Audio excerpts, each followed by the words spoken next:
Mi gente, you already know who it is. It's the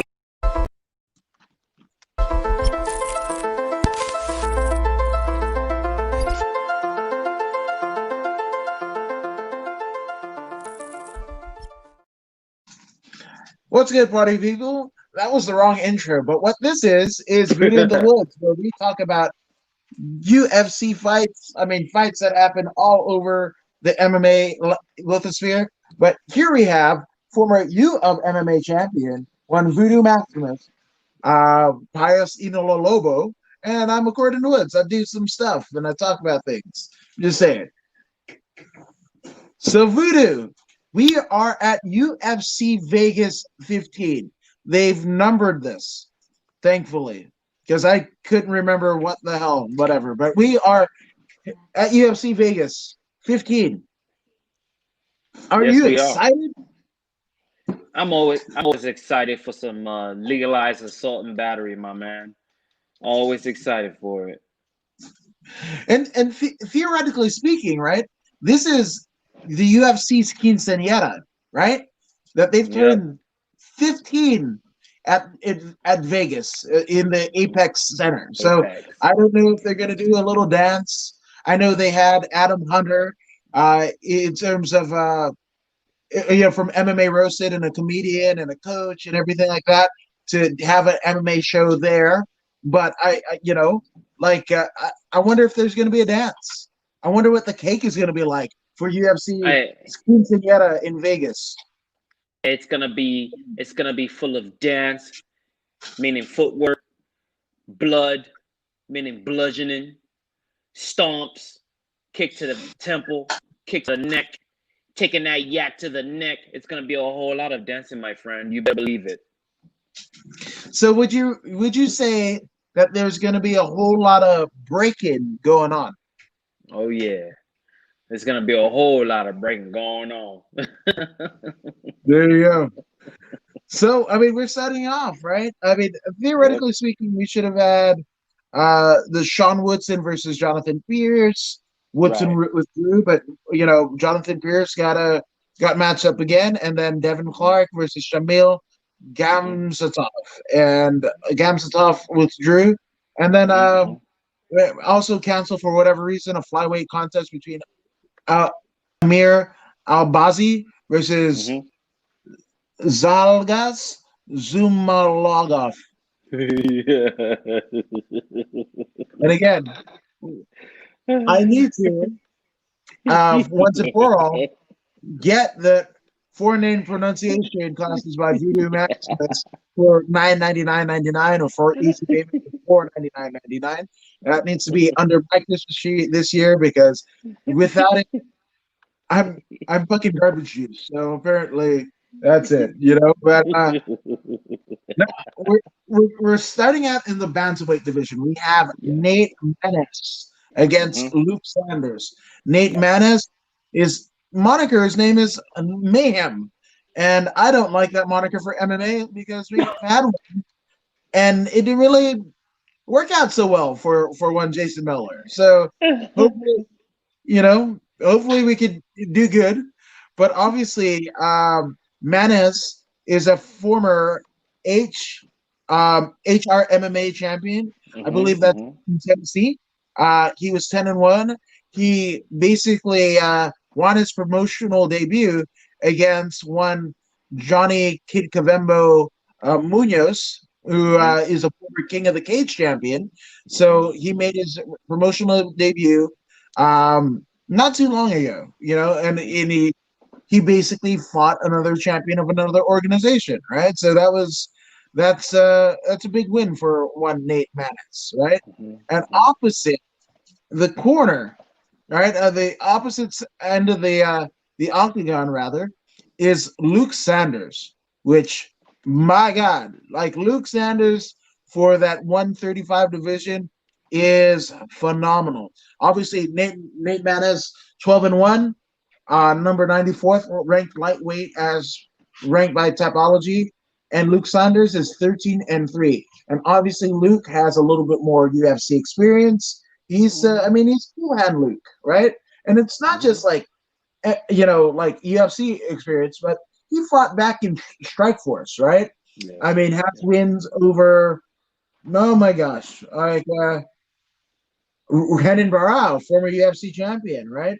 Um, he's he also beat our good friend Tyrion the Flash Ware, right? So I mean, he's got some wins, right? But I mean, theoretically speaking, he is a complete fighter because he's won. Actually, he's lost by heel hook, right? He beat Renan Barao in the second round by TKO. But he's got power in his hands. My goodness. Yes, he does. Yes, he does. He does indeed have power in his hands, and he does. You mentioned he's a complete fighter. I totally agree. And another thing he has on his hands is time. He has time on his hands. He has wear and tear on his hands. He has longevity on his hands. He is not young anymore. So on that note, I'm picking his opponent, Nate Maness. You go with Mayhem? 12-1, man. 12-1 on a win streak. There's something to be said about that. And how do you see it going down? Well, it's gonna be glass. They're going to stand for sure. They're going to stand, and when the experienced fighter, Cool Hand Luke, starts to see that okay, this kid's got hands, and he's actually pissing me up a little bit. Cool Hand Luke is gonna engage and goes the distance, put him on the fence. You know what I'm saying? And granted, the kid Joseph Maness is a taller guy. He does have reach advantage. So understand that he will be using his hands. Even though Cool Hand Luke is known for knockouts, we're at 58%, and his opponent Joseph at 36%. I don't think that's gonna play a factor in this particular matchup. I think that this is going to be a stand-up war. They will seek to impress because this is what's been constant lately. People impressing, and especially at their weight class, they're gonna go at it and they're gonna bang out. And when it starts to get crazy, Cool Hand Luke is going to clinch, put him on the fence, try and go for the takedown, and hopefully go for the submission. But it seems the kid knows what he's doing. So we're going to see an exciting match. And I see this one going to a decision. Joseph Maness outstriking him. All right. I'm going to go with same. I'm going to go same. I'm going to agree with Voodoo Maximus. I think that works. I mean, obviously, Luke has power in his hands, but again, I think the wear and tear will be the case to make for Nate Maness for Mayhem to get the win. So there we go. That's the first one of the night. Now, also in the bantamweight division, we have Sue Mundareji. Yeah, that's what I'm going with. Right? And he's going up against. Yes, he is Mundareji. Yeah. And he's going against Malcolm X Gordon, right? A veteran of the sport. I mean, he actually has a win over Michael Jordan. Not that Michael Jordan, but a Michael Jordan. All right, and that happened way back at WXC 69 Illuminate. He won by the very first round, 17-second KO punches, right? So that's Malcolm X Sanders hailing from Canada, right? Now, on the other side, the Tibetan Eagle, right?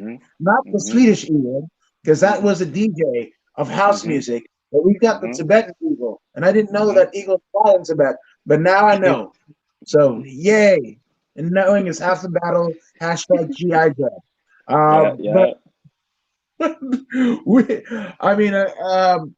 He won his promotional debut against Andre Sukumath, and that essentially ended up having Andre escorted from the company unceremoniously, right? So we got Malcolm X Gordon versus the Tibetan Eagle. What say you, Voodoo Maximus?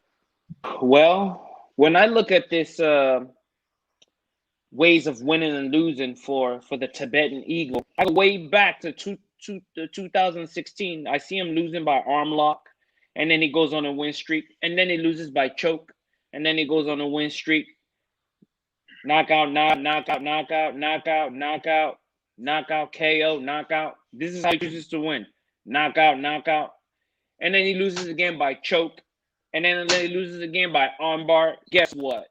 We see here a consistent losses to submissions. This is the only way this man loses. He doesn't get knocked out. He doesn't get outstruck.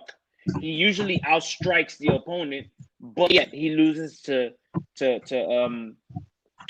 by submission. But then you look at his opponent. How does he win and loses? When you go back to his record, his first loss came punches. Second loss, punches. Third loss, KO. Fourth loss, triangle choke. But how does he win? Armbar, punches, Kimura. Punches, decision, KO, Kimura.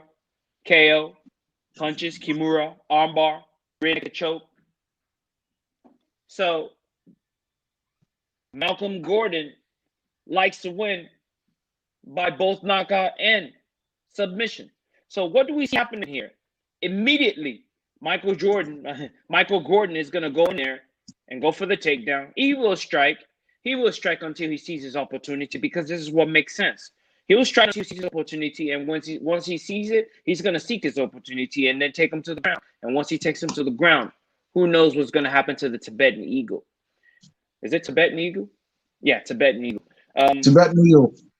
Not Swedish. I cannot bank on the man with all losses to submission. So I'm going to bank on Mr. X to take this one by submission. Maybe in the third or the second, but he's going to have to earn it, tire out his opponent with lots of grappling and fence work. And eventually, no later than the third round, he will get a submission. I like it. I'm going. You made, and this is actually happening in the flyweight division. So I screwed up. It's not the bantamweight; it's the flyweight. But I will agree. I'm going with Canada. I almost said Canada. Canada's Malcolm Gordon. Jesus, what is up with me today? I don't know. But yeah, Malcolm Gordon by decision or submission. Submission, right? Submission, right? That's what we're going with. Yes, submission. Unless Mr. Gordon gets KO before he gets what he was looking for. This is true. My goodness. So that's that. Now, yeah. And now I think this could be one of the fights of the night. We've got in the featherweight division, we've got Kai Kamaka, the Fighting Hawaiian, right? Because why wouldn't he be the Fighting Hawaiian? He's Hawaiian. He fights. Fighting Hawaiian. That's what we're going with, right? But he's a Bellator veteran. He's a King of the Cage veteran. So he's literally obviously was in LFA, right? So he wins a unanimous decision win over Tony Kelly in his promotional debut.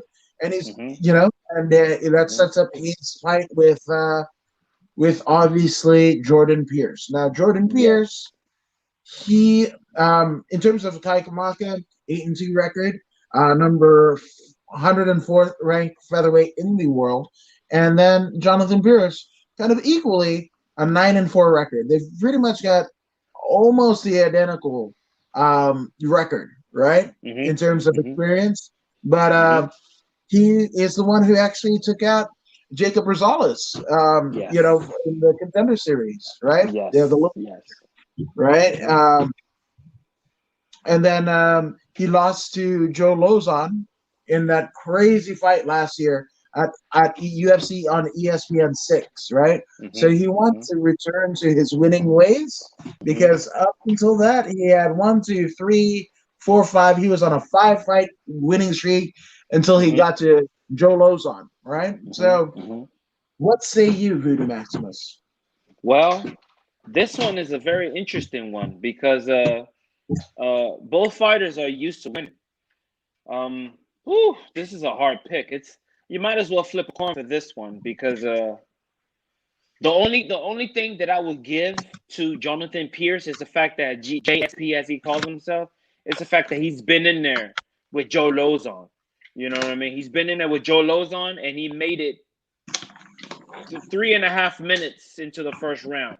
That's saying a lot for a newcomer to get in there with Joe Lozon and make it that far. Yep. You know what I mean? Because Joe Lozon is an assassin. He's been assassinating folks for many years now.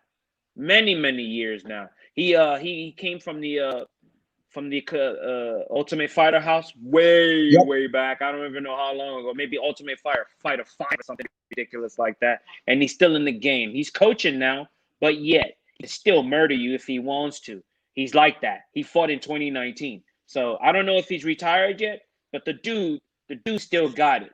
Now, JSP did 3.5 minutes with him. Now I go over and I look at Kai Kamaka III. Now I want to see any noticeable names that he's faced. And I'm looking through, and I do not recognize anyone besides Kevin Natividad back as an amateur. I do not notice anyone that I know personally, but this fight can go either way. But for the mere fact that Jonathan Pierce has been in there with Joe Lozon, I'm going to give him that edge and experience for him to go in there and take this win by decision. Split decision. I like that. That's yeah, so you know what? I'm gonna go there too. You're making this really easy for me. These are very, very difficult matchups because they're evenly matched, you know? They're evenly matched, but yet someone has to win. Yeah. And you say split, right? Yeah, split decision. No, yeah, I'm gonna go that way too. And so, I wouldn't even be surprised if it turned out to be fight the night between those two. Oh yeah, they're gonna throw bombs like a mother. So I'm just saying, you know, which most deaf. This next fight is bomb for, you know, completely different reasons, because we have Rachel Ostovich against Gina Danger Mazzini, right? And oh gosh, so Rachel Ostovich legitimately has a 4-5 record and is still in the UFC. Yes, this is fact. This is fact. Yes, but you know, Rachel Ostovich is a commodity of sorts, right? So yes, yeah. So what say you? I don't. Well, I mean, when you look at Rachel's record, she's got quite a few losses. You know what I'm saying? But then quite a few. Yeah. But she did come in 2017 under the Ultimate Fighter banner, in which she won by rear naked choke in the first round, and then she lost, and then she won, and then she lost. The last person she lost to was Paige Van Zandt by armbar. So how do you do that? How do you do that? How do you lose to Paige Van Zandt by armbar? That's a very good question. She also lost to Montana De La Rosa via rear naked choke. So it tells me that her grappling is not up to par. If you're losing to Paige Van Zandt by armbar, your grappling is not up to par. Now let's look at Gina Mazzani. What's up with you, Gina Mazzani? How do you win and lose? I'm looking at Gina's win record. She starts off real good, 3 wins in a row, and then she got in there with Juliana Pena, 2013, in the Ultimate Fighter season 18. She lost to Julia. We know how Juliana Pena rolls. She's a very, very she's a grinder. She grinds you out and then she submits you. That's what she does. If she doesn't submit you, she'll grind you out in a unanimous manner. But then she came back, she won, and then she fought Sarah McMahon. You know, Sarah McMahon is too strong. A wrestler, too strong. She's good. You know, she got grounded out and then ended up arm triangle choke. And then she came back and won again against Yana Wu, decision. And then she lost. And then she came back versus Valerie Burney, punches. And then Julia Avila finished her off with a knee to the body. I remember this particular event. She crumbled real quick. But now she's facing Rachel Rachel Ostovich, and I'm going with Gina Mazzani to win this one by strikes. You know what? I'll give her decision win. I'll give her decision win. She's not very fond of submission herself, so this Right. is gonna be a striking match. But I believe Gina is a better striker than Rachel Ostovich, and Gina's gonna win this one by decision. It's not gonna be the most exciting matchup you ever seen, but it's gonna be whatever it is.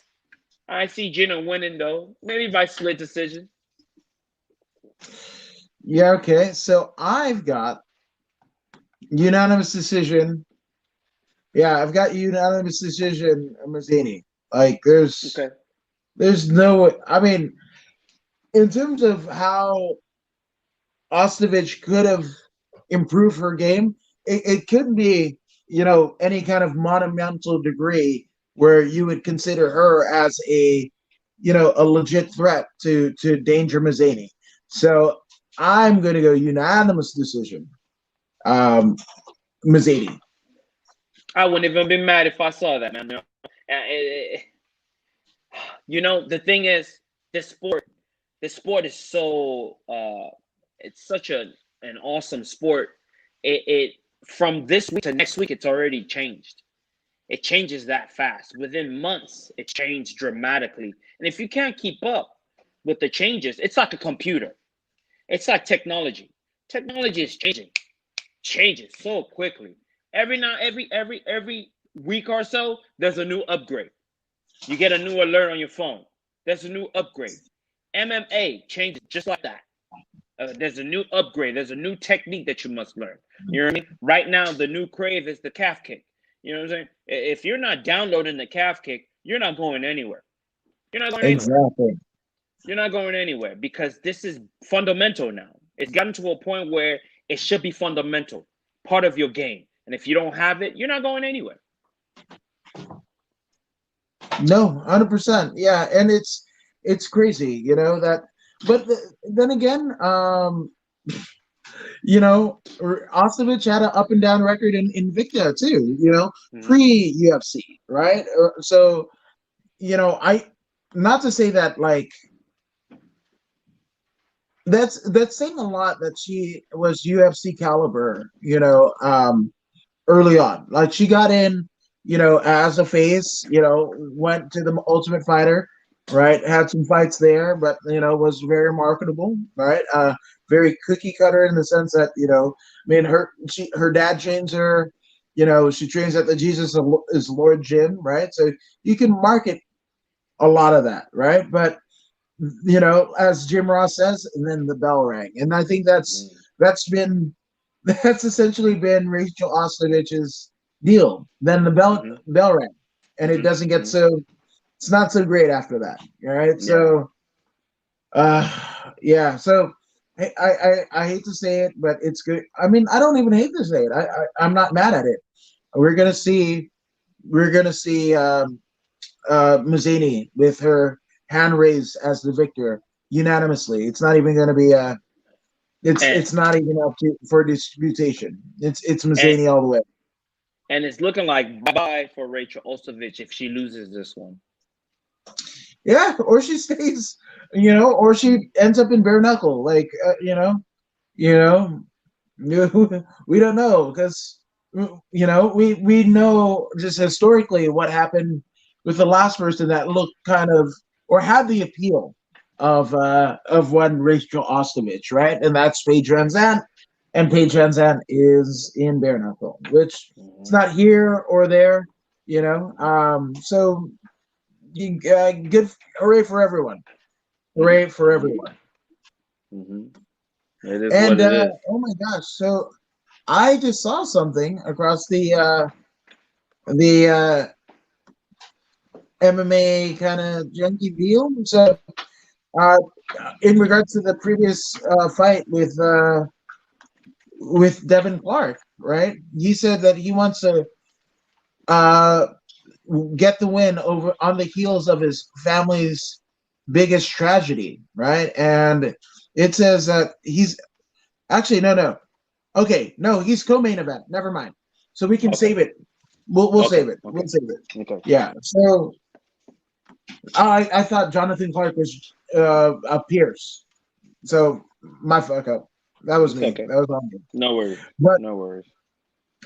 so going to the bantamweight division once more, we've got Martin Day against Anderson dos Santos, Hmm. which Martin Day is the Spartan, and Anderson dos Santos literally feels like a name generator. If you put like Junior dos Santos and Anderson Silva's names together, you get Anderson dos Santos, and for that and no other reason, I'm picking him to lose actually. So there's so much here because I mean, wow, this is crazy, right? So he's training out of he cross trains at Team Oyama, all Hmm. right? Hmm. Cross trains at Team Oyama, but is coming off of two straight losses. Hmm. So this is a must win for him. But he lost his UFC debut against Nad Namarani, and then Hmm. also lost by unanimous decision to Andre Ewell, right? Yes. So he's stepping in with none other. Oh my gosh, where the hell did my tab go? Stupid. Martin Day. Yes, Martin Day. So the Hmm. Spartan is, I mean, he's essentially coming off of a loss to Davy Grant and also a promotional loss to Pingyan Liu in his Hmm. UFC debut back in 2018. Hmm. So this is a must win for both of them. Like, theoretically speaking, whoever loses this is out of a job. There's no, and neither of them look like Rachel Ostovich. So you know that's neither here nor there. But even still, all right. So what say you, one Well, voodoo this master? is this is a very interesting case because, like you just mentioned, both are on the chopping block, and somebody will be getting fired after this one.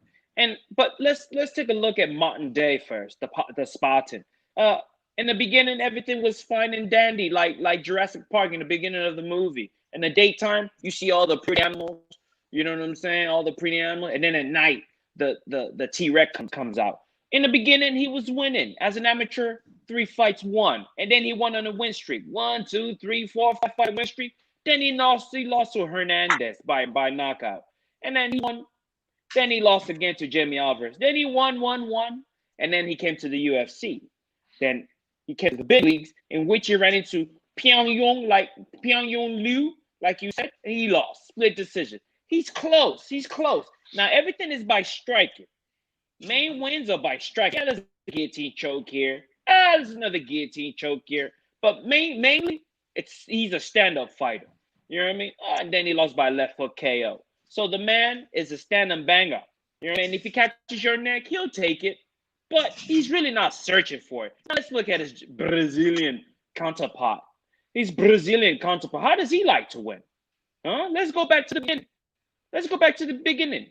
Everything was fine and dandy. 3 fight win streak. Then he loses. Then he went on a 1, 2, 3, 4, 5, 6, 7, 8, 9, 10 fight win streak against a bunch of people that I'm not really sure of. I'm not saying they're not talented, but I'm not sure of. However, in the mix of that, there's a rear naked choke, there's an armbar, there's punches, there's a guillotine choke. Now, can you understand where we're going with this? And then he lost to Eduardo Souza by guillotine choke, and then he came back and won. And then he lost against the Silva KO. Then he came back against Ricky Simone, Titan FC, rear naked choke. Then he lost to Andrew Whitney, punches. So he doesn't do well against punchers, but his opponent doesn't do well against jiu-jitsu, submission folks. So I'm guessing that Mr. Anderson dos Santos immediately or as soon as possible would do his absolute best to get this fight to the ground. This is what makes sense because this is his advantage. His opponent doesn't usually go to the ground as he likes to stand up and bang. You know what I mean? So Anderson Dos Anjos, if he's smart, he will. First of all, he's got the fight experience of 28 fights. So the submission game is his big point. And we're looking at he's got 55% submission ratio. Not that his opponent doesn't know how to submit people, but he prefers to knock people out. So as soon as possible, Anderson should close the gap, put him on the fence, grind him out, take away his best weapon, which is his striking and kicking. Put the grappling to him heavy in the first and second round. And by the third round, his opponent should be tired from defending. And once this opportunity arises, then Mr. Anderson can go in there, Berija can go in there and go for the finish in the third round. Now, is he going to be able to do that? Chances are no. Chances are no. But that's his best weapon because his opponent is 5'10", and he's 5'5". His opponent is lean, fast, reach advantage 73.5, leg reach 40.5. He's got all the advantages, and it seems like his opponent is used to cutting weight. This is going to be a tough one for Anderson because he's usually a 145er. Now he's going down to 135 to try and catch an edge, a size advantage, and this is going to wear down on him. It's going to wear down on him because he's cutting another extra 10 pounds, and because he's cutting an extra 10 pounds, I do not believe he will be able to put forth and execute the strategy that I spoke of, which is putting his opponent on the fence and grinding him out, taking him down to the ground, and tiring him out by the second round, and then finish him in the third.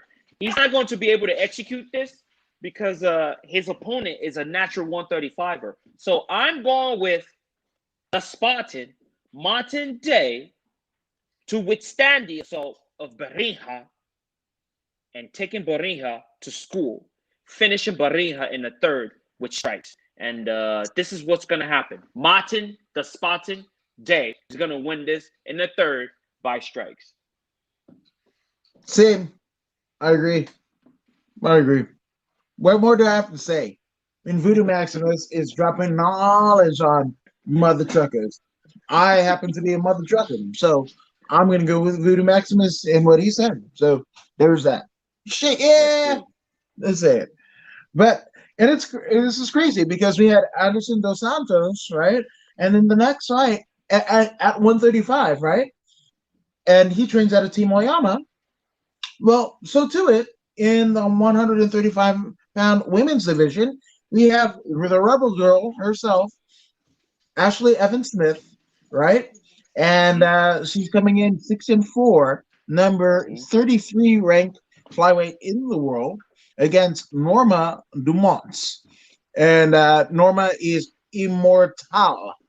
And that literally sounds like it's spelled in Portuguese. Immortal. She's an immortal one. She's not Hulk Hogan, but I'm glad she's not Hulk Hogan because that dude's racist. Anyway,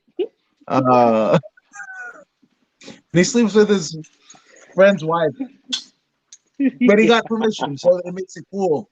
It's weird. So weird. Anyway, it has nothing to do with Ashley Evans Smith and Norma Dumont, but I'm going home team. I've got Ashley Evans Smith. Obviously, comes in with a 6-4 record. Norma Dumont 4-1.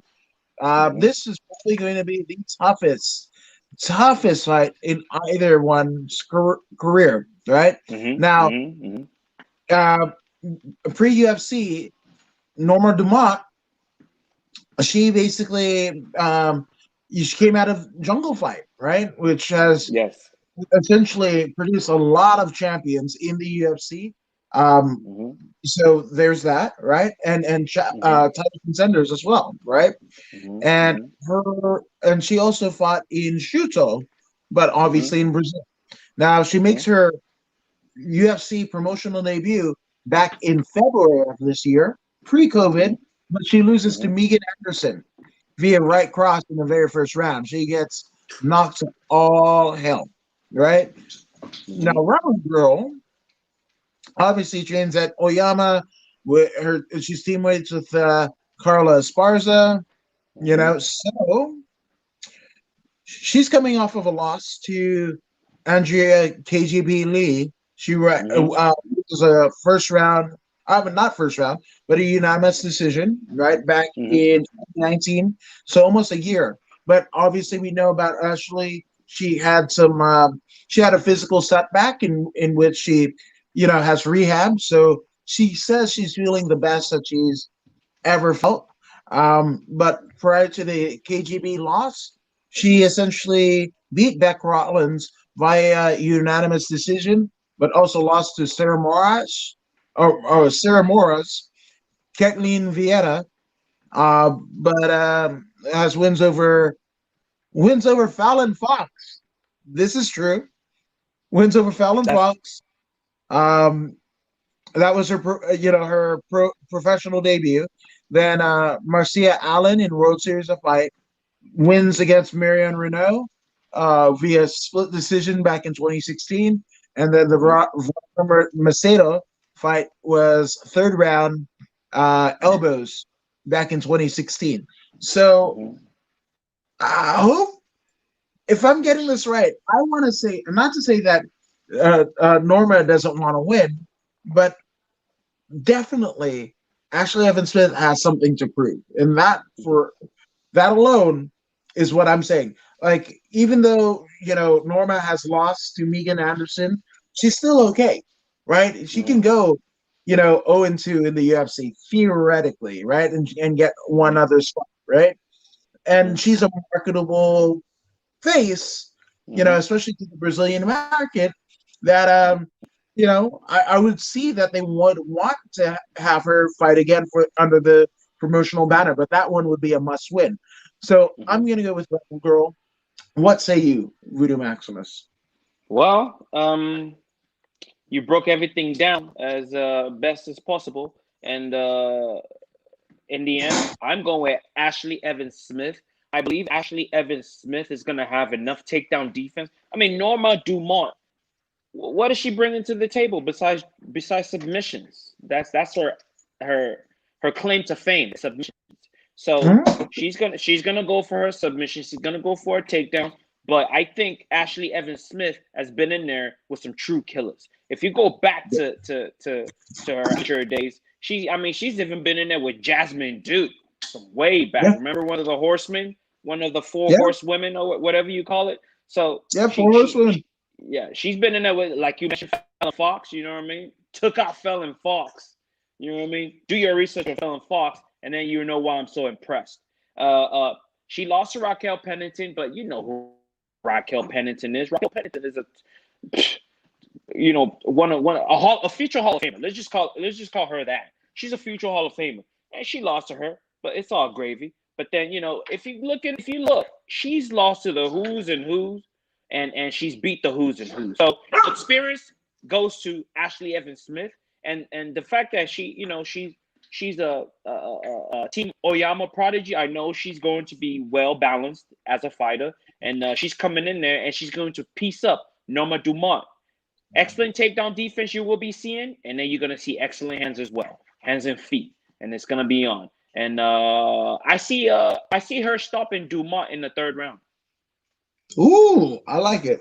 I went with unanimous. You went with a finish. I like it. It makes it interesting.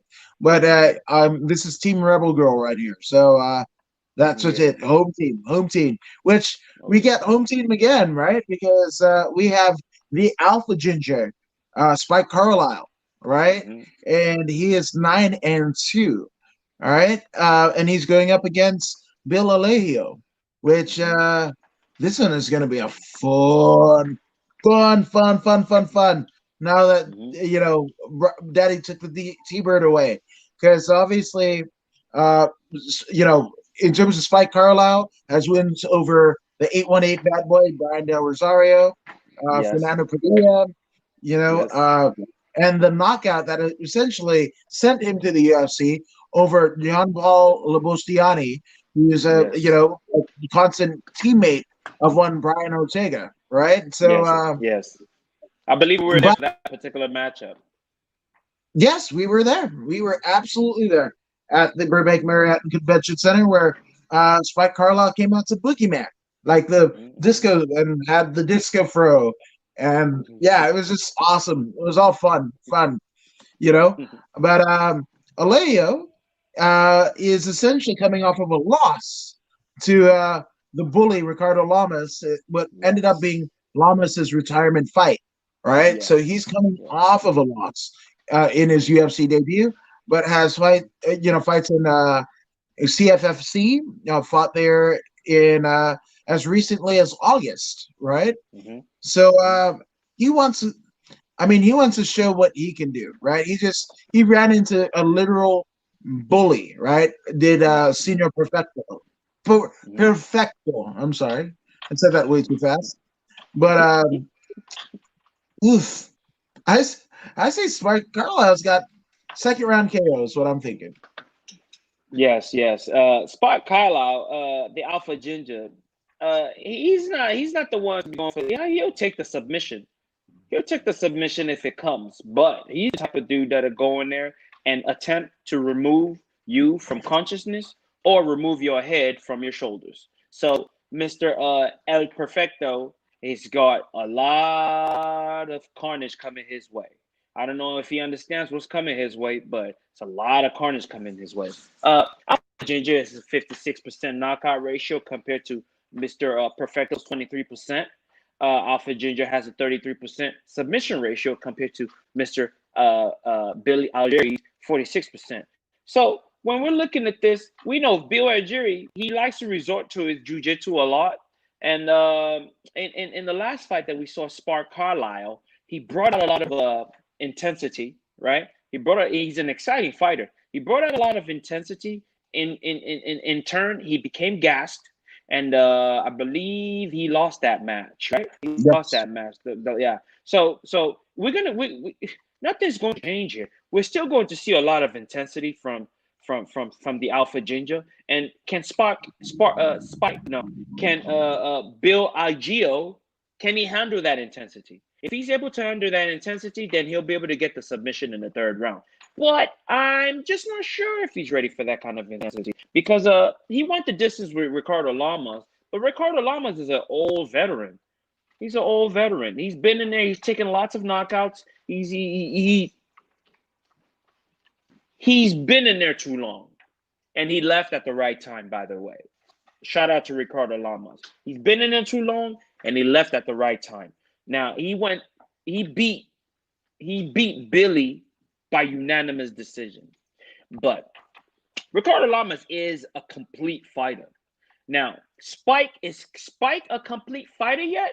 Whew, I think he's on his way to being a complete fighter. He's a very good fighter, but I don't believe he's a complete fighter yet. I don't believe he's a complete fighter. He's on his way and he's entertaining, but he is not a complete fighter yet. This one, flip of a coin, man. Flip of a coin. Whoever gets the upper hand first will win this one. But however, we do have to pick someone. So I'm gonna pick someone I'm familiar with. I'm picking Spike the Ginger Carlisle to win this one by brutal knockout. No later than the second round. Agreed. Uh, I love that he went from Alpha Ginger at the beginning of it to just Spike the Ginger.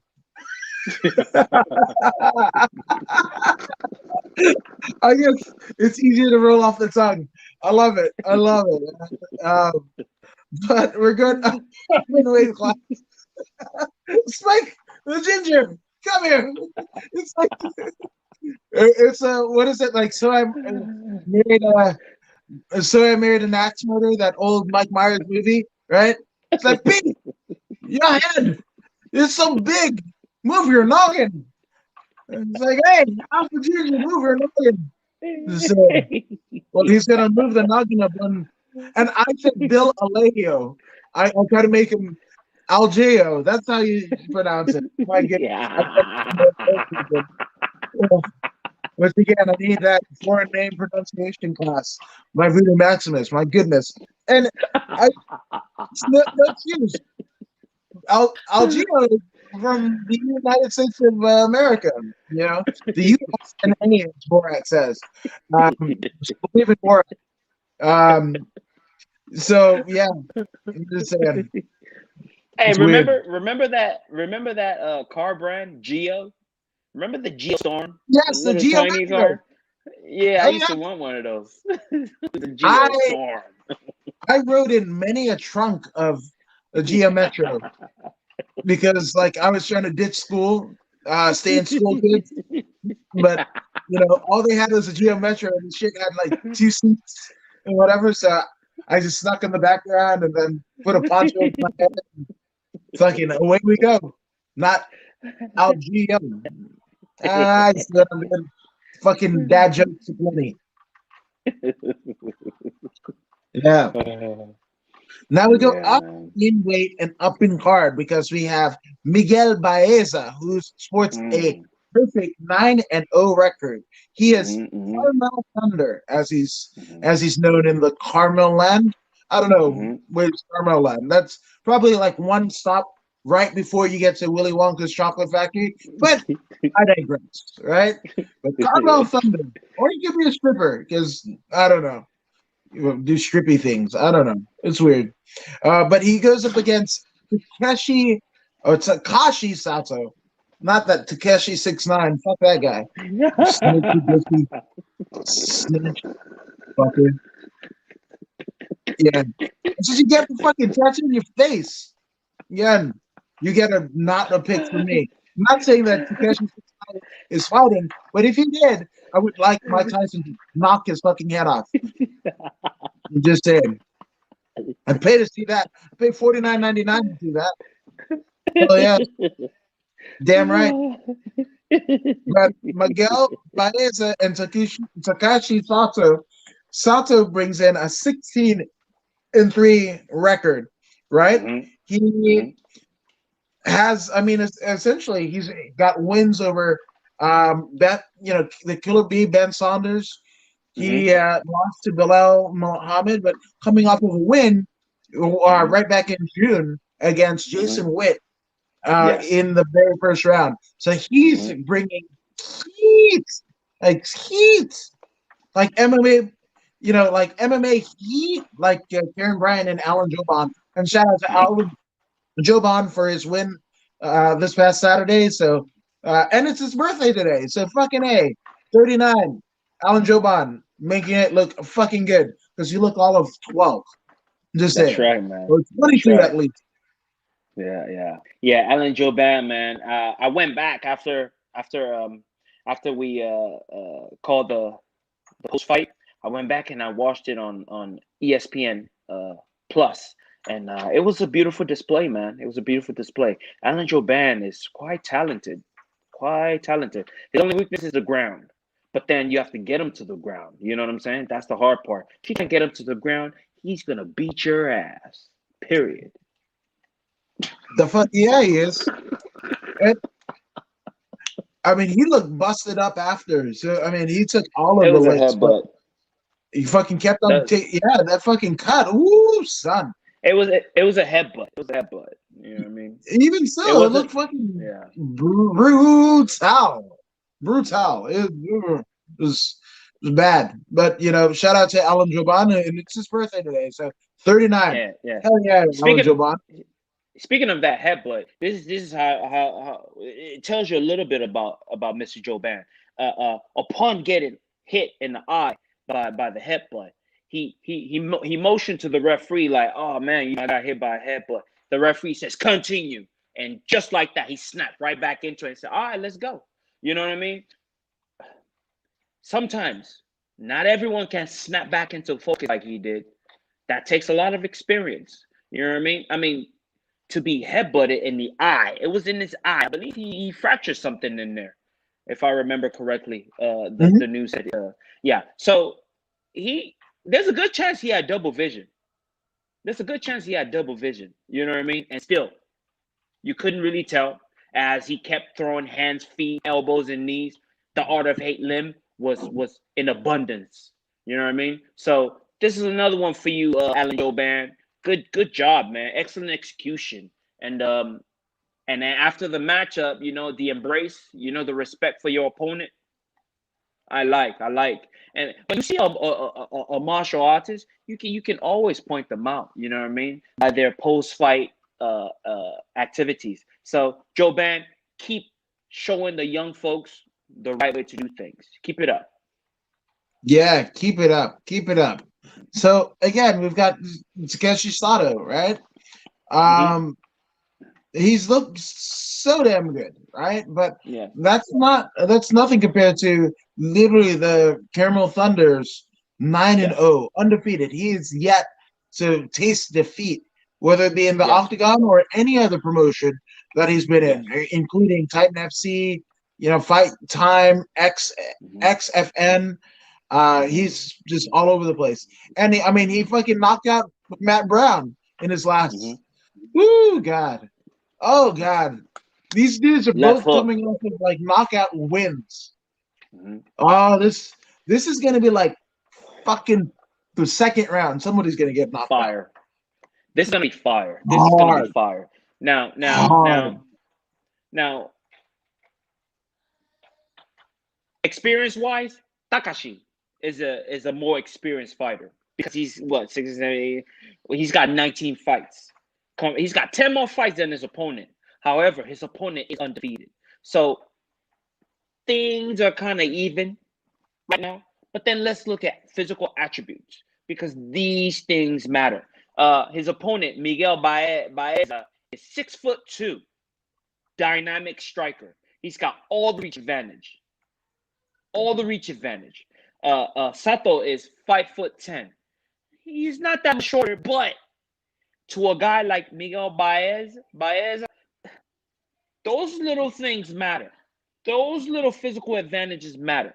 The man has never been submitted. Has never been knocked out. We're going to see a striking war like you've never seen before. Understand that this is going to be candidate for fight of the night, if not the main fight of the night. Understand that this is going to be a North versus South civil war. It's going to be crazy action in this particular matchup. The dynamic striker versus the complete fighter. This is what it is. It's going to be the dynamic striker versus the complete fighter. Is the complete fighter able to defend all these dynamic prowess that's going to be coming his way? I am not sure if he's going to be able to. Will he be able to close the distance to take his opponent into a world that he is not familiar, which is the ground? I am not sure he's going to be able to. It seems to me that Miguel Baeza is stronger, taller, faster, more dynamic.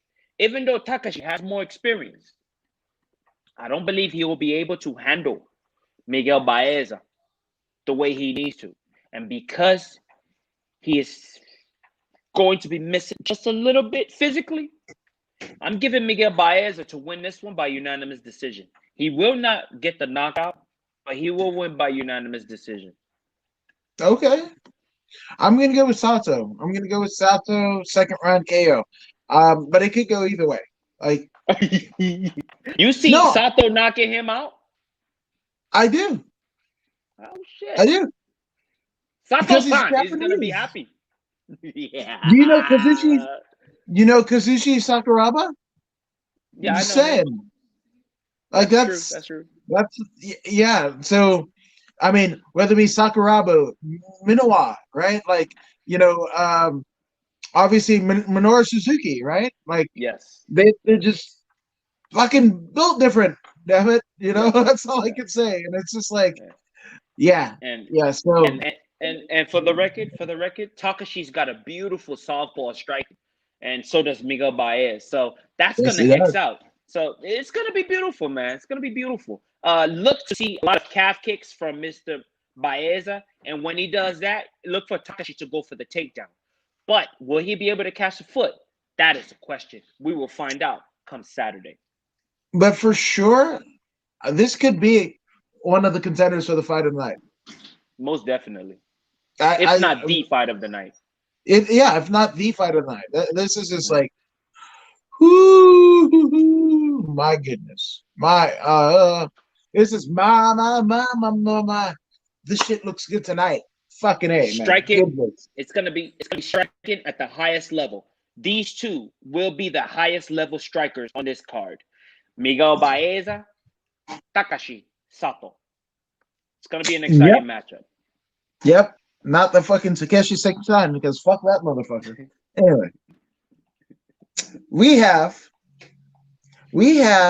a heavyweight fight on the card, and this is crazy. This could be an entertainment fight or absolute garbage juice, because we have Josh Parisian, right? No nickname, but he's 13-3, right? 13-3 against Parker Porter's 10-6. Now, for those who don't know about Josh Parisian, he fights out of the Scorpion fighting system. He essentially beat Chad Johnson in the Dana White's Contender Series back in August, right? For first round punches from Mount, right? But prior to that, he was on, good Lord, Victor Jones, 1, 2, 3, 4, 5. Yeah, so he's on a 5-fight winning streak. Is Josh Parisian, right?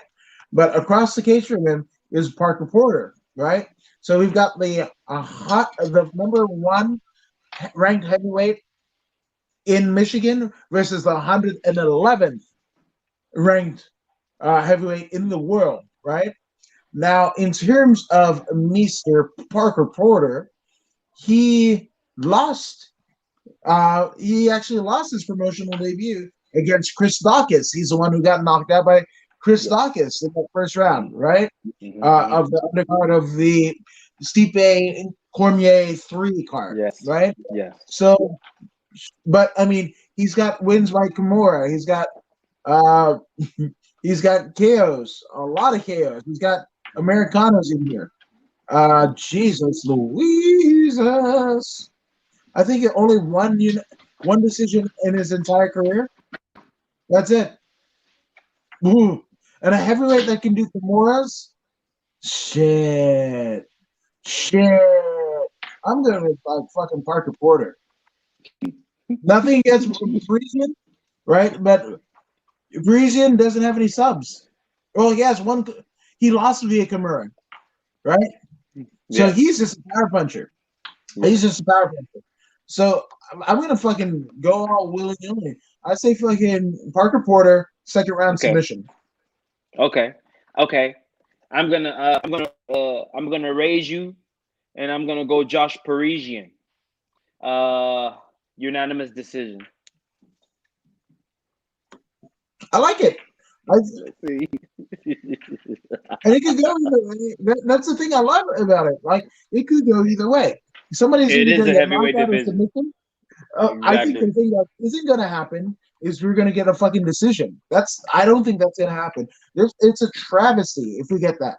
Like, and I fought both gentlemen because, again, the skills that pay the bills tell me that it's either going to be a KO or a submission. No two ways about it. These two fellas are gonna play it safe. They're not gonna come out and bang. I don't think so. They don't look like bangers to me. But I've been wrong before. But I do see Josh Parisian in a decision win. I like it. Now we are at the co-main event of the evening. We have Anthony Lionheart Smith against one Devin Clark. So Anthony Smith, holy shit. I mean, and I love this. This is the battle of like the zoo animals, right? Because we've got the Lionheart versus the brown bear, right?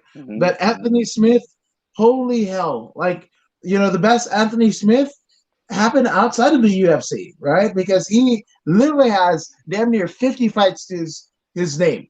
13-16. He's ranked the number 8th light heavyweight in the world, former UFC title contender, right? Against John Jones, obviously, and Devin Clark, 12-4, ranked number 22 on the lightweight rankings as related to Tapology in the world, right?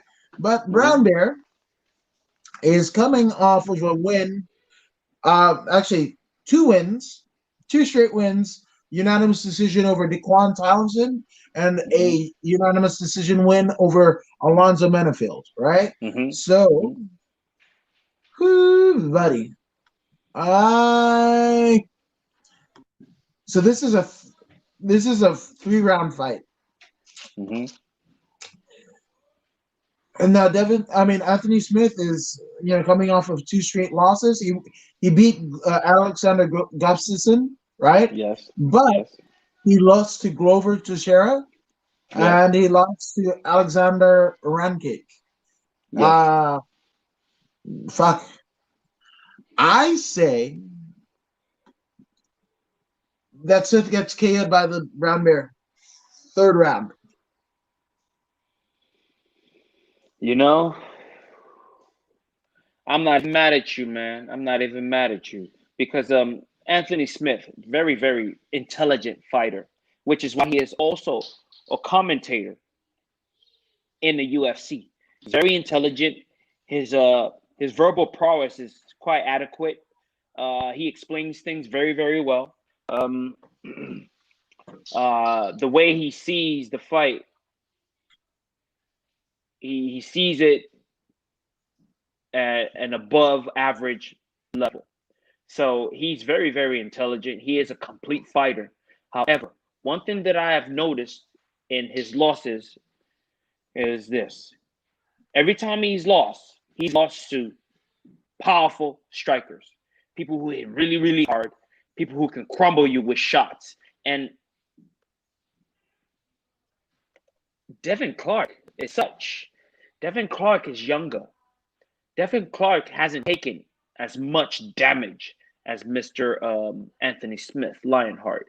I also will be going with Devin Clark to win this one in devastating fashion. He's going to beat him up to the body. He's going to beat him up to the head.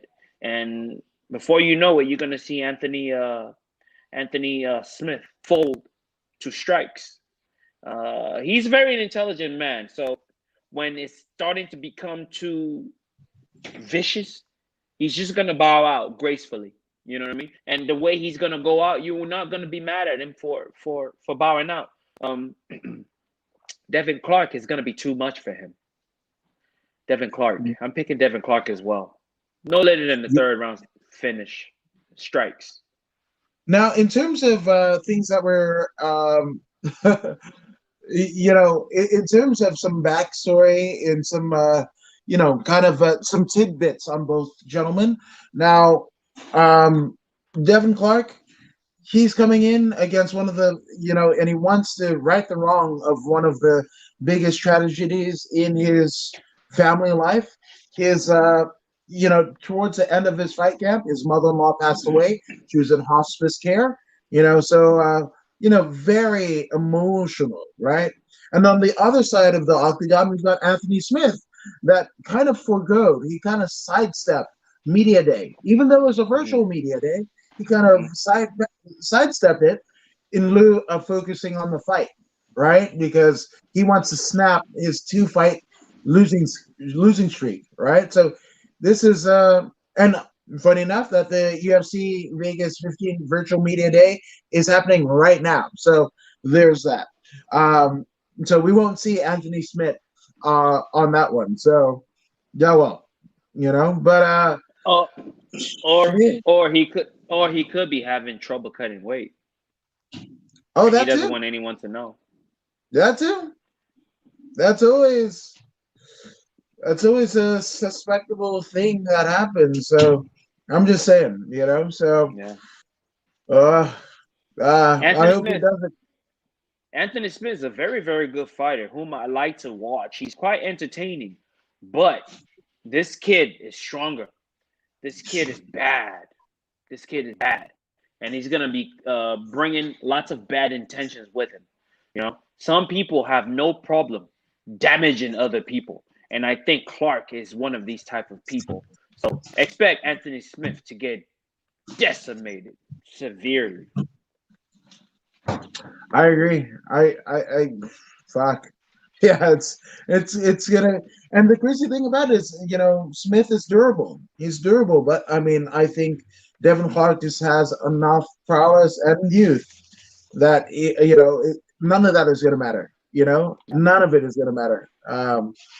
And poor Anthony Smith, because shit, like again, the better part of his prime was spent outside of the UFC, that we never really got to see, what he could do in the UFC, and that's the John Jones fight included. Yeah. But then again, it's John Jones.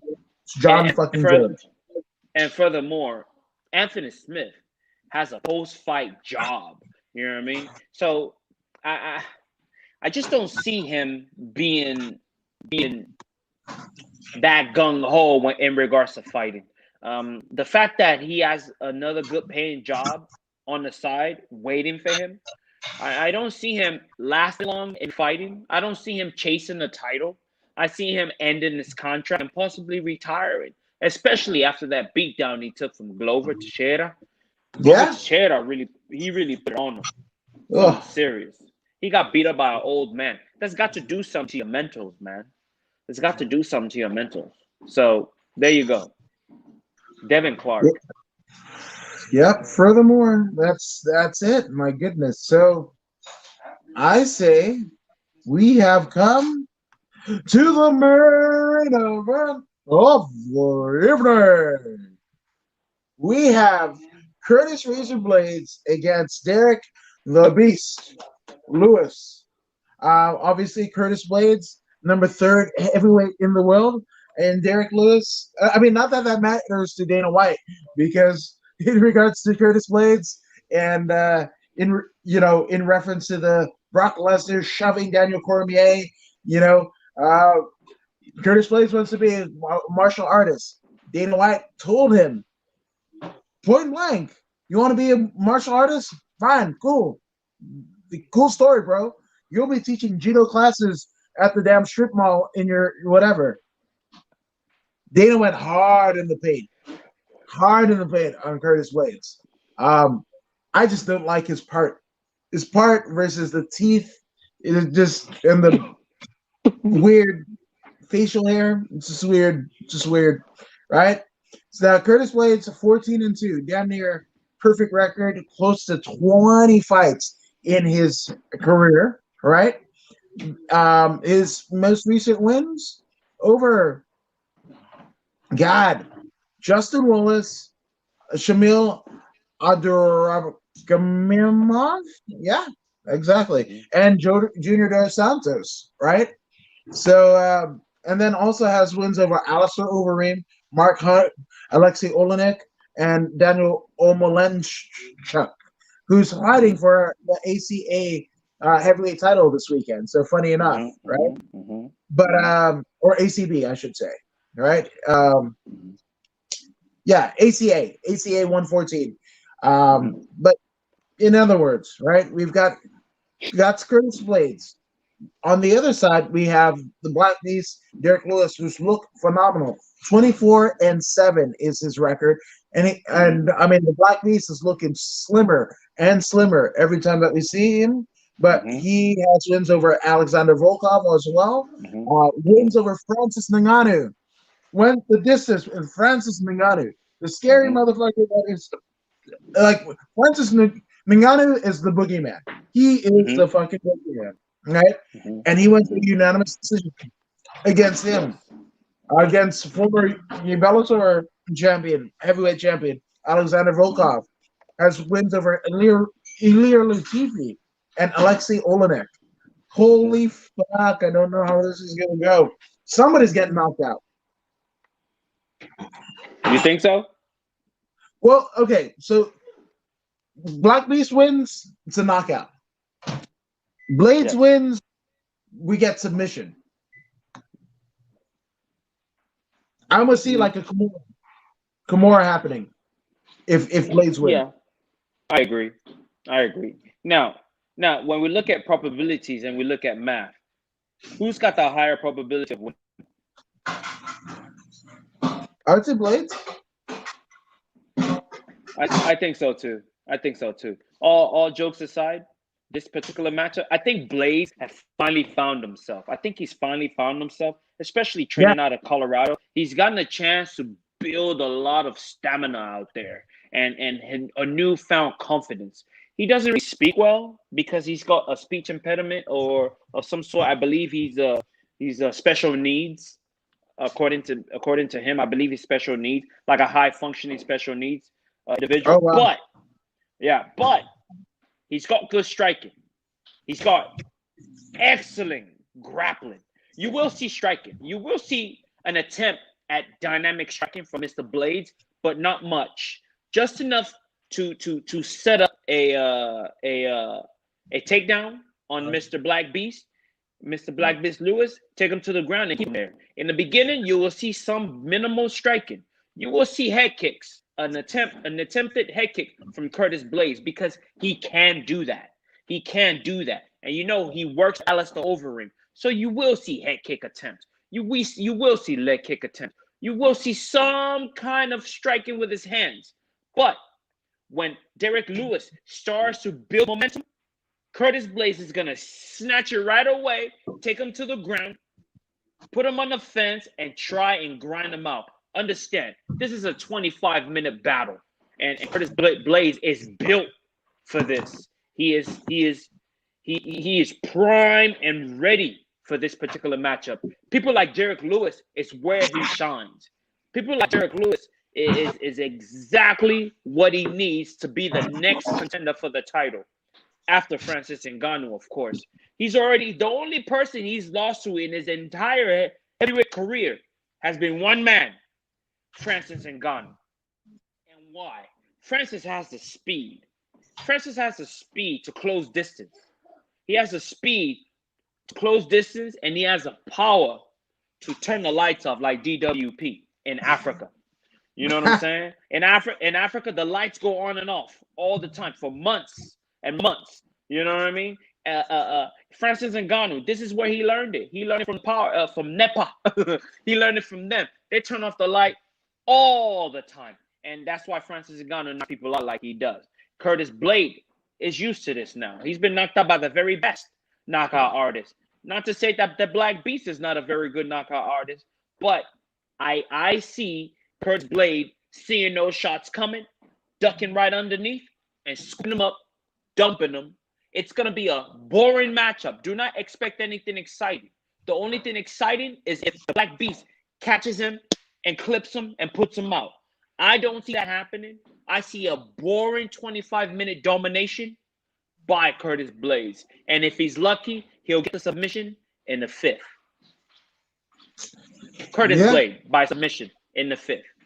Yeah, like I said, I would see the Kimura, like 100%, like Kimura. So yeah, so we shall see. We shall see. It's gonna be a grappling clinic. Brian Peterson is gonna love this particular matchup, and I'm sure he's gonna do another breakdown of it. You know what I'm saying? Curtis Blade dominating Derek Lewis. You know what I mean? We all want to see. Hey, chill. He's biting me. Hey, chill, man. We all. hey, somebody get this guy. The dog is biting me. Crazy ass dog. Anyways, sorry about that.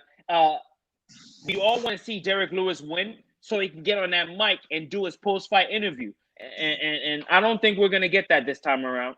It's going to be a very unattractive post-fight interview, the one that Dana White loves so much. And if I was Curtis Blade, the fact that Dana White reacts so negatively to him, I say he continues where he's at. I say he continues to upset the president. Why not? Why not upset the president? What's he gonna do? As long as you're winning, he can't stop you. He can't do anything. See, the power is in the audience. The power is with the people.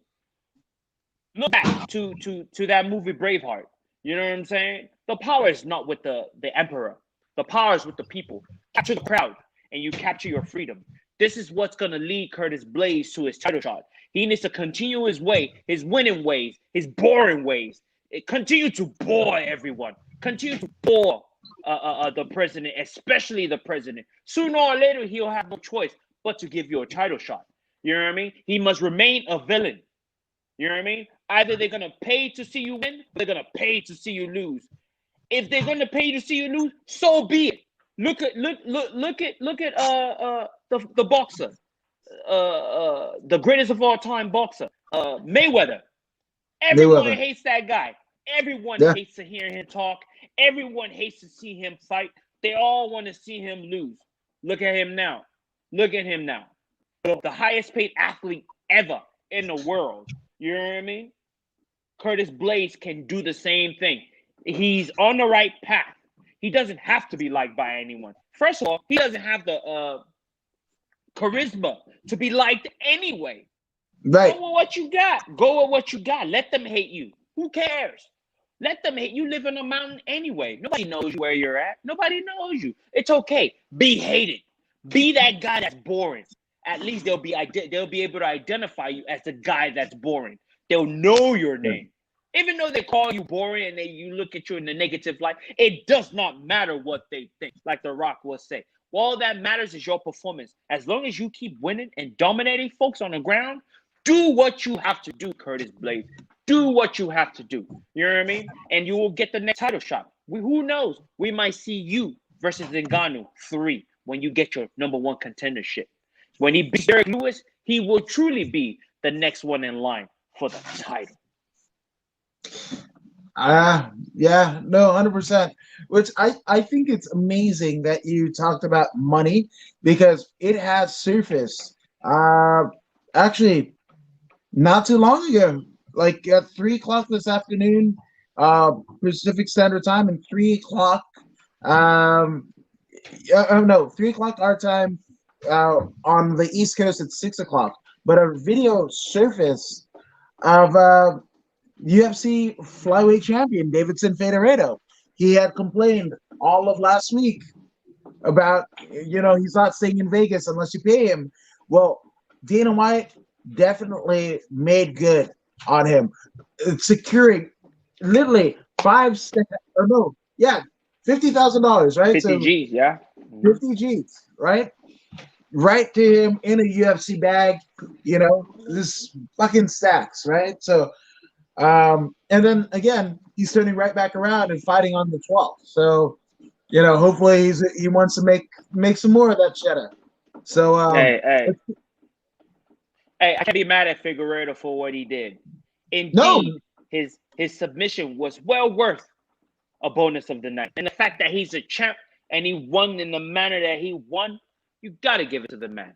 It was beautiful transition to that guillotine that was locked in real tight against a formidable opponent, and he finished his opponent flawlessly. He didn't even break a sweat. All he has to worry about now is cutting weight. He's already in shape, and he will remain in shape while he's in Vegas, drinking pina coladas or whatever, having fun. You know what I'm saying? And I look forward to seeing Figueiredo. Figueiredo is a force to be reckoned with, and he knows it. He knows he's got something that the other folks don't. He's hungry, and he's bringing that fury back to the cage against Moreno, Brandon Moreno. Yeah, Brandon Moreno. Brandon Moreno's good, but I don't think he's ready for this particular heat that's coming his way. The pain that's coming his way. It's going to be like Clubber Lang versus Rocky, the first fight. That's what we're going to see. But Moreno might figure it out later on. And I don't know if he's gonna get another title shot against Figueiredo. I don't think he's gonna put himself. His performance is gonna put him in such a place where he's an immediate rematch. I think the difference is gonna be clear in this particular matchup. Figueiredo is just too powerful, man. He carries too much power in his hands, and he's gonna lay the smack down on this candy ass straight up. Yeah, and again, I am not one that was a fan of Figueiredo. He's winning me over, just to see how happy he was, and to say Dana White in the video says, "I fucked up, I made a mistake." So that's a good sign, right? That's a good sign, and it's going to be a hell of a Christmas when the God of War, the Jesus, I believe it is, right? Oh no, Yeah. He's the Guerra, right? The God of War, right?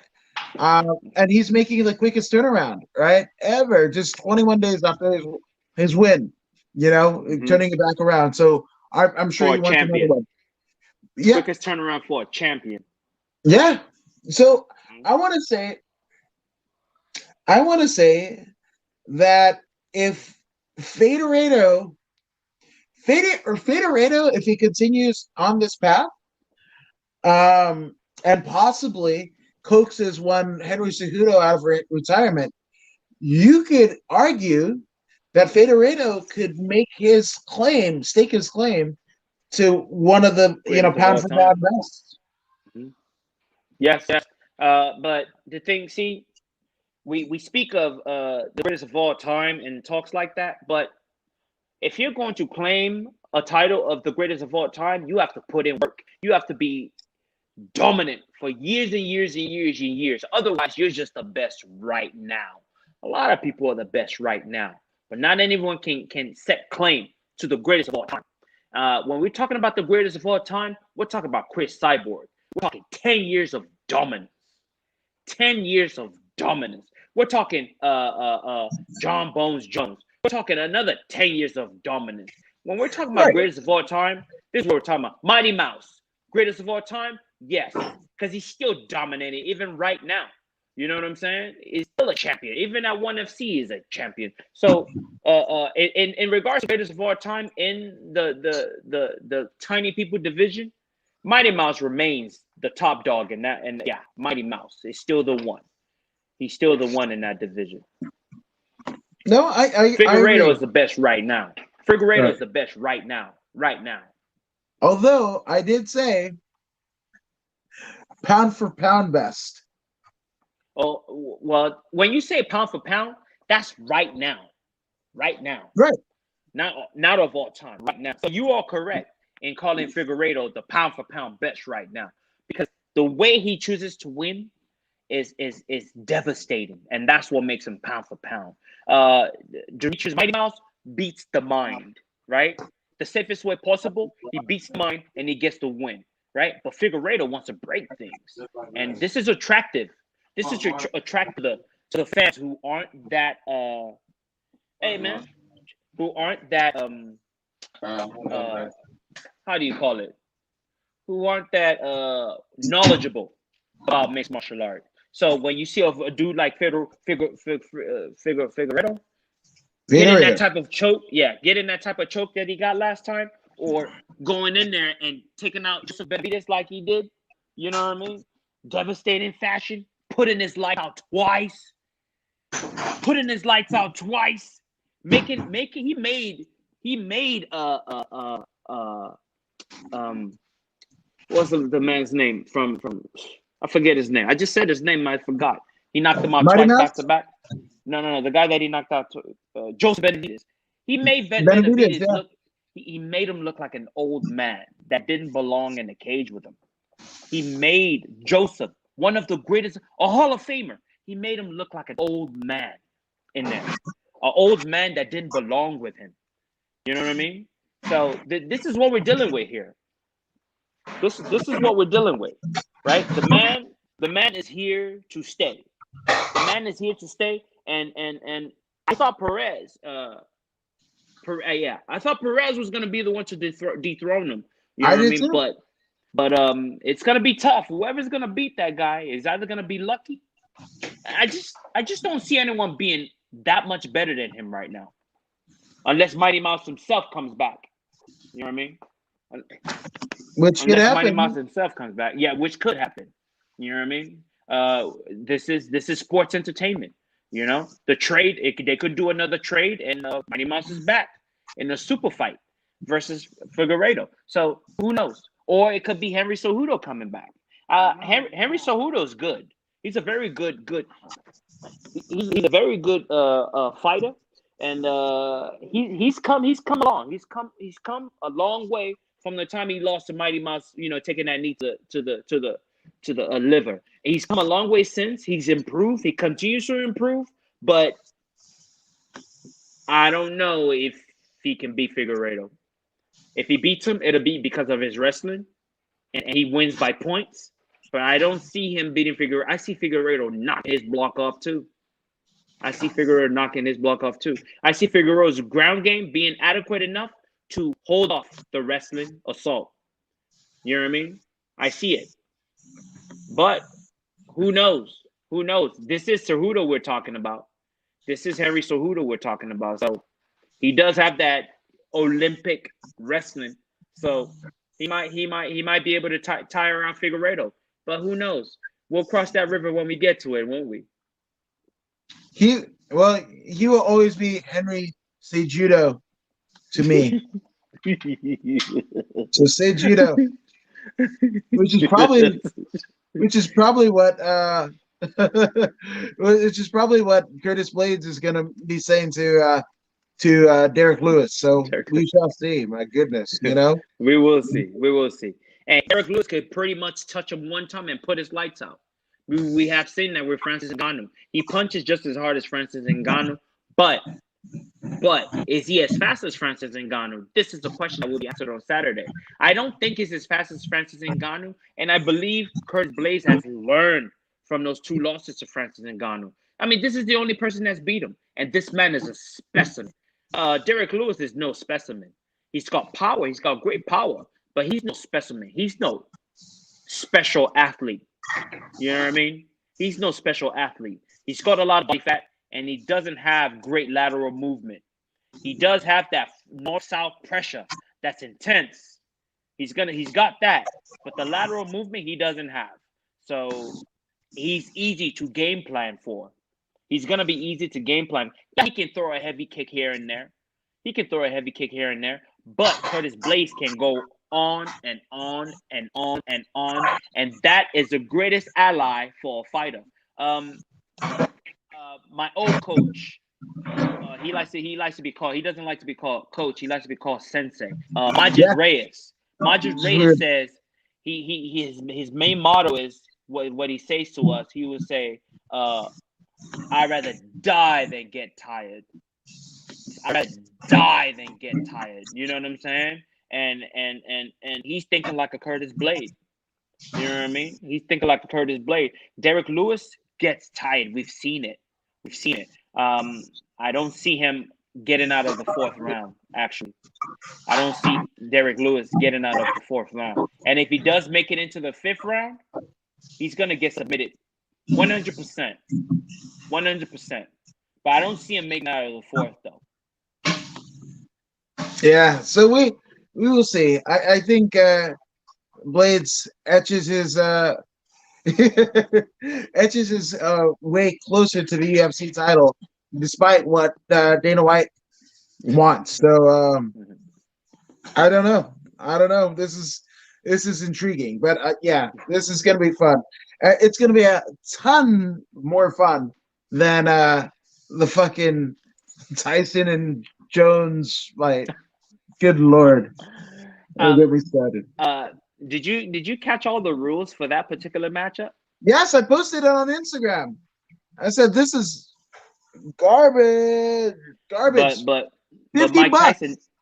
Mike Tyson did say, if I see a knockout, I'm gonna take it. I think I believe that. And Roy Jones is no idiot. Roy Jones understands that even though allegedly there's supposed to be no knockouts, if Tyson sees that, he knows that Tyson will take it. And I think Roy Jones is ready to mix it up and make it a dirty, well, I don't want to say dirty, but make it as technical as possible. He's going to do lots of running. He's going to do lots of running. You know what I mean? I misspoke when I said dirty. I meant to say he's going to elongate the fight and try and make it as less damaging to him physically as possible. He's going to win by points. I see Roy Jones winning this particular matchup just because of his footwork and what he's used to doing. Tyson is gonna come in and try and get underneath. I see Roy Jones hitting the angle. All he has to do is watch out for that overhand right or left. You know what I'm saying? When he's hitting that angle, he doesn't get caught in the temple or the back of the ear. Then he'll truly go to sleep. But if he stay away from that and keep his jabs going, I mean, look at Holyfield. Look at what Holyfield did. I think Roy Jones is smart enough to be able to do that. Back him up, make him move backwards, and then before you know it, he'll resort back to the old Tyson. And that could happen. We shall see. But I will be watching the fucking UFC fight because that was $5. $5. I'm watching both. I'm watching both. Yeah. Hey. I see Tyson losing this one, by the way. Well, in the words of Habib, send link, send location. So send location. Send So linkation. send location. Yes. But one location that you don't have to find is us on Sunday talking about whatever the fuck happens on Saturday here at Voodoo in the Woods. And if you guys haven't already done so, we warmly encourage you to go ahead and like, share, and subscribe Voodoo to Voodoo in the Woods on both Facebook and YouTube. But That's right. Voodoo, where can they find you on social media? On all major platforms: YouTube, Instagram, Facebook page, Twitter, Voodoo Maximus, all day, every day. Let's get it. Like, share, and subscribe, baby. Let's go. And you can find me at According to Woods on literally all across social media and YouTube. And I do shit. Yes, but we will see you Sunday here at Voodoo in